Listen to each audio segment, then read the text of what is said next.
जय सिया राम, हर हर महादेव। आप सभी दर्शकों का स्वागत हमारे YouTube चैनल सितारे आपके नाम में। प्रिय दर्शकों, यदि आप अपने जन्म कुंडली का संपूर्ण विश्लेषण फोन पर करवाना चाहते हैं या अपने जन्म कुंडली की संपूर्ण व्याख्या वीडियो के माध्यम से प्राप्त करना चाहते हैं या अपनी जन्म कुंडली हस्तलिखित प्राप्त करना चाहते हैं तो आप हमसे संपर्क कर सकते हैं। साथ ही साथ किसी रत्न या रुद्राक्ष से संबंधित जानकारी चाहते हैं, किसी ग्रह की शांति करवाना चाहते हैं, मंगल दोष, काल सर्प दोष या जन्म कुंडली में किसी प्रकार के दोष से संबंधित शांति करवाना चाहते हैं तो भी आप हमसे संपर्क कर सकते हैं। अगर आप ज्योतिष सीखना चाहते हैं तो भी आप हमारे दिए गए नंबर पर हमसे संपर्क कर सकते हैं।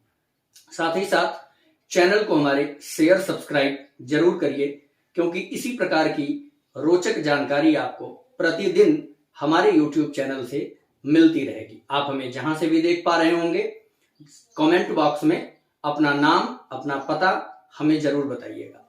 जय सिया राम। नमस्कार प्रिय दर्शकों, आज हम चर्चा करेंगे आपकी जन्म कुंडली में चंद्रमा से 10वें भाव में कौन सा ग्रह बैठा है और उसके बैठने से क्या प्रभाव जीवन में पड़ेगा। वैसे आमतौर पर चंद्रमा जो है वो आपके जीवन का सबसे बेहद महत्वपूर्ण ग्रह है। चंद्रमा आपके सबसे करीब है और चंद्रमा का आपके मन पर सीधा सीधा प्रभाव पड़ता है। प्रिय दर्शकों, अगर आप ज्योतिष प्रेमी हैं, आप ज्योतिष शास्त्र को समझना चाहते हैं, जानना चाहते हैं या आप हमारी वीडियोस देखते हैं तो आपको पता होगा कि हमारे YouTube चैनल से जो भी जानकारी दी जाती है वह पूर्ण रूप से शास्त्रगत होती है और तथ्य पर आधारित होती है। आपके जीवन में वह जरूर घटित होती है। आइए हम आगे की चर्चा शुरू करेंगे।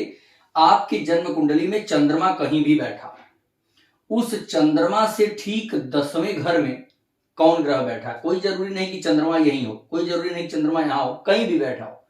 जहां चंद्रमा बैठा है उसी को पहला घर मान लीजिए और उसी चंद्रमा से 10वें घर में चलिए। मान लीजिए यहां चंद्रमा है तो 1 2 3 4 5 6 7 8 9 10। अब आपके 9वें भाव में कौन ग्रह है। मान लीजिए चंद्रमा यहां है तो यहां कौन सा ग्रह है। मान लीजिए चंद्रमा यहां है तो यहां कौन सा ग्रह है। इस प्रकार से यहां अगर चंद्रमा है तो 1 2 3 4 5 6 7 8 9 10 यहां एकादश भाव में। अगर तृतीय भाव में चंद्रमा है तो 1 2 3 4 5 6 7 8 9 10 द्वादश में कौन है। ऐसे जहां चंद्रमा बैठा है वहां से 10वें घर में चलना है। आगे की हम चर्चा शुरू करें। इसके पहले अगर आप अपने जन्म कुंडली का फलादेश चाहते हैं, हमसे फोन पर बात करके कंसल्ट करना चाहते हैं, उपाय जानना चाहते हैं तो दिए गए नंबर पे व्हाट्सएप मैसेज करके अपॉइंटमेंट ले सकते हैं और आगे का फलादेश करा सकते हैं। तो आज चर्चा करेंगे कि जन्म कुंडली का जो चंद्रमा है वह कहां बैठा है और उससे ठीक 10वें भाव में कौन सा ग्रह बैठा हुआ है। वह ग्रह आपके लिए किस प्रकार का फल दे रहा है। प्रिय दर्शकों, चंद्रमा जहां भी बैठा है, हम क्रम से बात करेंगे। हम कितने ग्रहों को लेंगे। सूर्य को लेंगे, मंगल को लेंगे, बुध को लेंगे, गुरु को लेंगे, शुक्र को लेंगे और शनि को लेंगे। इन ग्रहों की बात हम यहां करने वाले हैं। जहां चंद्रमा बैठा हो वहां से 10वें घर में अगर सूर्य बैठा हो तो जातक के लिए क्या फल देगा।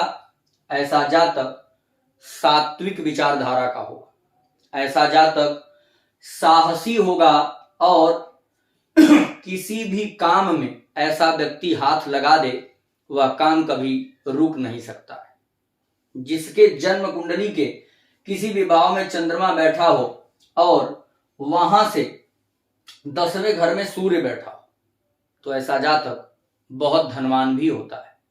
मैंने जैसा बताया कि वह कोई भी काम शुरू करेगा, समाज के नजर में भले ही लोग उल्टी सीधी बातें करें कि ये काम इनका पूर्ण नहीं होगा, इनका काम ये नहीं बन पाएगा, पर ऐसा नहीं होगा।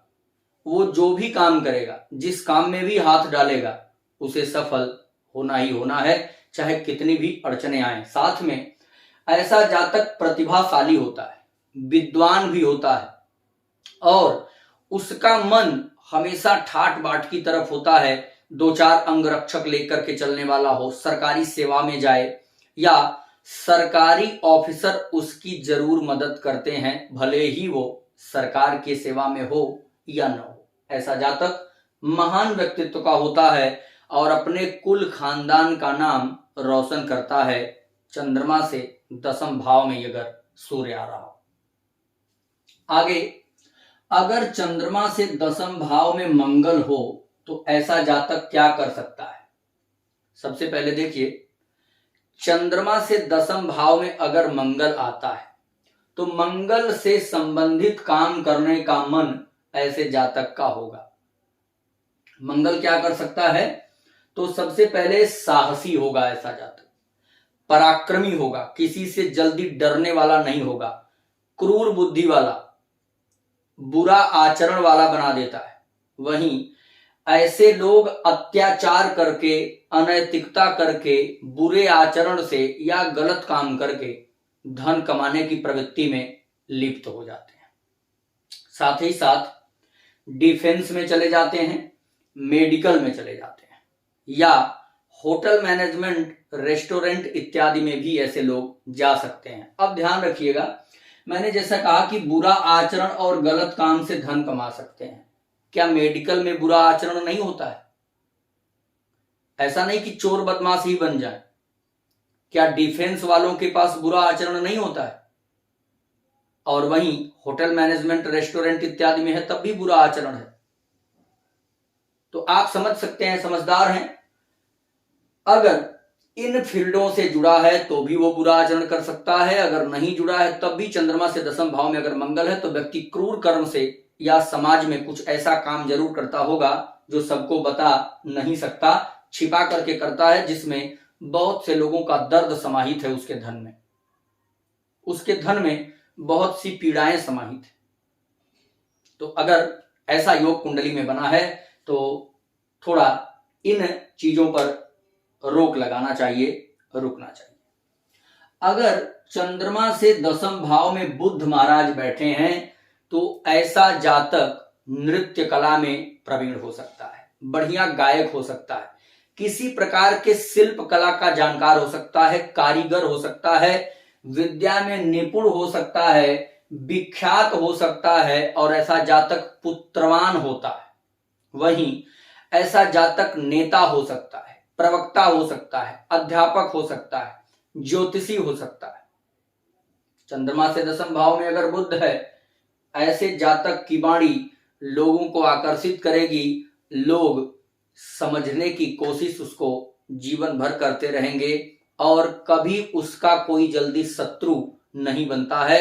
ऐसा जातक समाज सुधारक भी होता है, कभी भी किसी से शत्रुता मन में नहीं रखता। अगर कोई शत्रु है भी तो भी उसके लिए ईश्वर से प्रार्थना करता है कि वो भी, हमारा शत्रु भी सुखी रहे।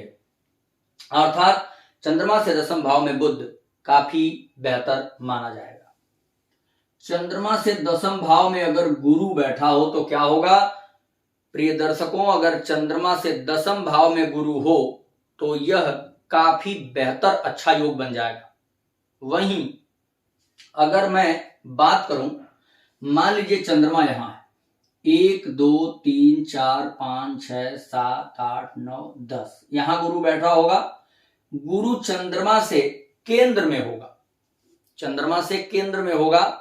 और अगर चंद्रमा से 10वें भाव में गुरु है तो ऐसा व्यक्ति या तो राजा तुल्य होता है या राजा का मंत्री होता है, वहीं धर्मात्मा होता है, शुभ आचरण करने वाला ऐसा जातक माना जाएगा। चंद्रमा से 10वें भाव में अगर गुरु हो, ऐसे जातक का मन पवित्र रहता है, मंत्र जाप करता है, ईश्वर की भक्ति में होता है, भजन में होता है और अपना ज्ञान लोगों को दे करके लोगों के जीवन में खुशियां भी भरता है। कोई जरूरी नहीं कि समाज में सभी लोग ज्ञानी हो जाएं, परंतु अगर कोई ज्ञानी है तो वह ईश्वर की विशेष कृपा है और वह अपने ज्ञान से बहुत से लोगों को प्रकाशित करता है। उसका ज्ञान काफी लोगों को जीवन की नई राह दे सकता है। तो ऐसा ही कुछ करने वाला होता है अगर चंद्रमा से 10वें भाव में गुरु महाराज बैठ जाए। साथ में अगर चंद्रमा से दसम भाव में शुक्र हो तो ऐसा जातक क्या करेगा। प्रिय दर्शकों, सबसे पहले अगर चंद्रमा से दसम भाव में शुक्र आए तो शुक्र के बैठने से जातक धनी होगा, राजा से मान सम्मान मिलेगा, गोल्ड मेडल मिल सकता है, राजा सम्मानित कर सकता है। वहीं ऐसा जातक भोग विलासिता की तरफ लिप्त रहता है। चंद्रमा से दसम भाव में शुक्र हो तो भोग विलासिता से ऐसा जातक लिप्त रहता है।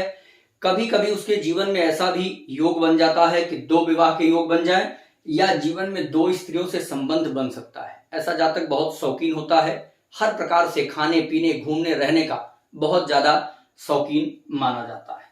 वहीं चंद्रमा से दसम भाव में अगर शनि महाराज हो तो जातक जीवन में बहुत दुख पाता है, निर्धन हो जाता है। ऐसा जातक हर प्रकार से लोगों से पीड़ित रहता है, दुख भरा जीवन व्यतीत करता है। समाज में कोई इसको अपने बीच में जगह नहीं देना चाहता, अर्थात लोग घृणा के नजर से देखते हैं या पीठ पीछे तमाम प्रकार की बुराइयां चलती हैं। जबकि ऐसा जातक दिल का साफ होता है परंतु लोग इसकी बुराई करते हैं। कभी कभी ऐसे लोग वैराग्य में भी चले जाते हैं या समाज से कट के रहना अधिक पसंद करने लग जाते हैं। वहीं चंद्रमा से दसम भाव में अगर शनि हो तो जातक जब से जन्म लेता है अंत तक बहुत परिश्रम और बहुत जिल्लतें झेलता रहता है। वहीं चंद्रमा से दसम भाव में अगर शनि है तो कोई भी काम फटाफट नहीं होगा, बहुत डिले और बहुत विलंब से ऐसा लगेगा कि अब ये काम होगा ही नहीं। हर प्रकार से व्यक्ति थक जाता है, हार जाता है। ये रहे आपके चंद्रमा से दसम भाव में ग्रहों की स्थितियां। राहु और केतु का उल्लेख हमें अभी तक नहीं मिला कि चंद्रमा से दसम भाव में राहु केतु हो तो क्या होगा। फिलहाल उनका जो अनुभव के आधार पर लिया जाता है वो शनि वाला ही प्रभाव समझना चाहिए। वहीं प्रिय दर्शकों, अगर आप अपने जन्म कुंडली का फलादेश हमारे द्वारा फोन पे चाहते हैं तो आप हमसे बात कर सकते हैं। फाइनेंस कैसा होगा, जीवन में सुख सुविधा कब मिलेगी, विवाह कब होगा, संतान कब होगा, नौकरी में बदलाव चाहते हैं तो कब कर सकते हैं, या समय आपका कब अच्छा आएगा, डिप्रेशन तनाव से बाहर कब जा पाएंगे, उपाय क्या करना चाहिए, सभी समस्याओं के लिए दिए गए नंबर पर व्हाट्सएप करके अपॉइंटमेंट लीजिए। आपसे हम सीधे फोन पर बात करेंगे और आपकी समस्या का समाधान अवश्य किया जाएगा। नमस्कार।